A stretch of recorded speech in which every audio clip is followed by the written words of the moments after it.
The human heart.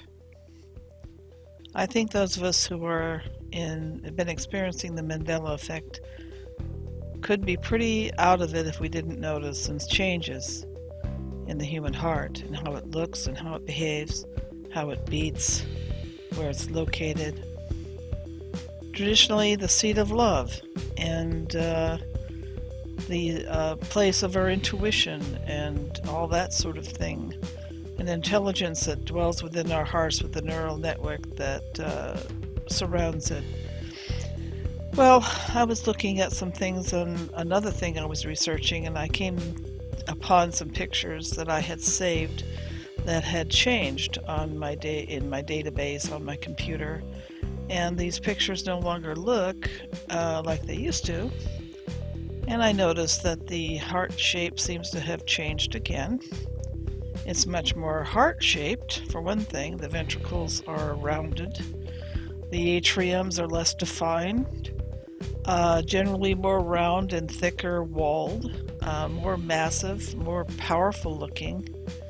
A lot more vessels leaving the heart and more branching off of those vessels of various kinds, whether they're the veins or the arteries. And we know there's been changes to the lungs and all the other things as well.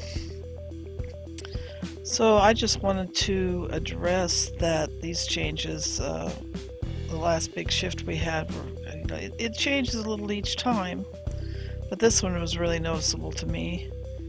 And the heart indeed starts to look like a heart shape.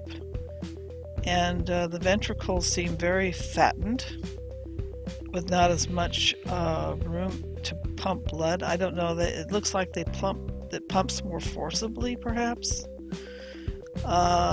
And sometimes the heart rhythms are different after a shift. It's hard to define some of the changes that happen. But I was especially surprised when I saw the position of the heart in the human chest.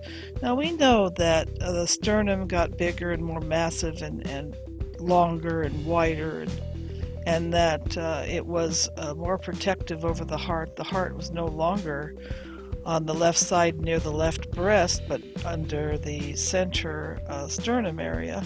And as we can see here, it is there. It is much more central. But I've noticed also that it's tipping. It's tipping into the horizontal.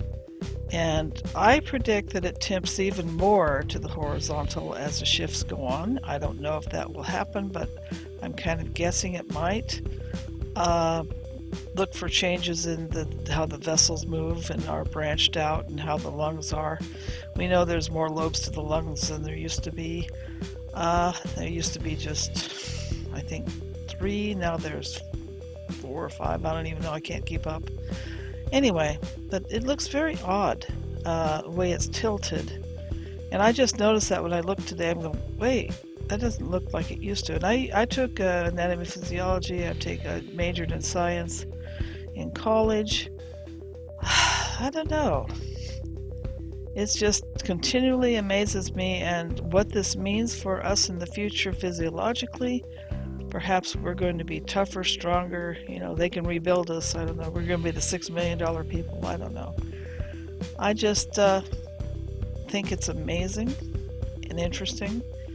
And part of the Mandela effect that people don't talk a lot about, I think it's much more of an influence in what our lives are going to be experiencing.